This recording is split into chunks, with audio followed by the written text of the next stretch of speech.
Let's start off by taking a quick tour of the Maya interface. Now, as you can see, there are a lot of buttons here, but if we break it down into its component parts, you'll find that it's actually fairly easy to navigate Maya. Now, like with any application, you do have a menu bar along the top. We have standard menus such as File, Edit. We also have Create, which allows you to create objects, Select, Modify, Display, which controls how you display objects, as well as Windows, which gives us access to a whole bunch of different types of editors and that sort of thing. And then once we get past Windows, we're going to have a bunch of different menus. In this case, I have Edit Mesh, and this means that I'm in the modeling menu set. Now, Maya has so much functionality that it can't fit everything into this one menu along the top. So we have our second interface item here, which is this pull-down menu, and I can go to any number of different menu sets. So in this case, I'm in modeling, but if I want to, I can go to rigging, and notice how all of these menus on the right side change. If I go into animation, I get all of my animation controls. If I go into rendering, I'll get rendering controls. Now, if we continue on this line here, you'll see we have a number of graphic icons that we can use, and these just mimic what we see in some of the menus here. So we have File Open, we have Save Scene, we have Undo and Redo. We also have some snapping options here that allow us to snap to grid and so on. We also have some rendering controls here. These allow us to render the scene. We have a window here which allows us to sign into Autodesk. And then along here we have some buttons that will change the right-hand menu. I currently have this button open, which is called the channel box. But if I want to, I can click any one of these and get a different set of menus. So we have the channel box here. We have some tool settings. Now this one actually comes up as a floating menu. So if I have different types of tools selected, then this menu will change. I also have what's called the attribute editor, which is very important, and this allows you to manipulate objects a little bit more deeply. For character animators, we have character controls, and we have a modeling toolkit for those who model.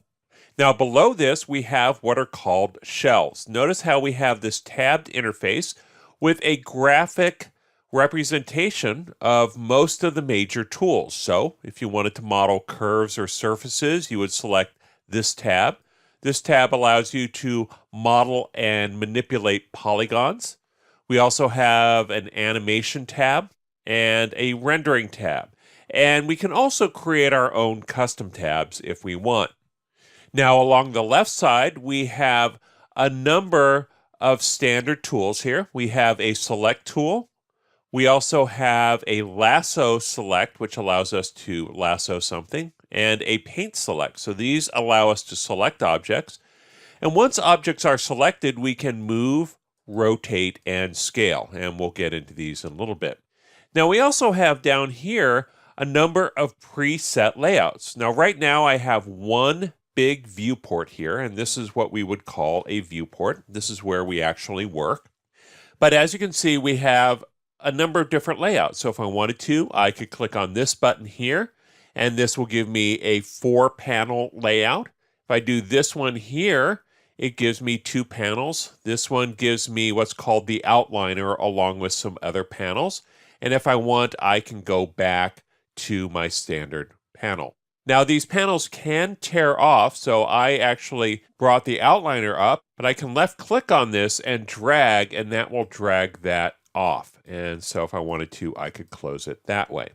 Now along the bottom, we have a time slider for when you do animation, as well as a range slider. So we can actually zoom in on the time slider by left clicking and dragging this bar here, and then we can pan through that as well.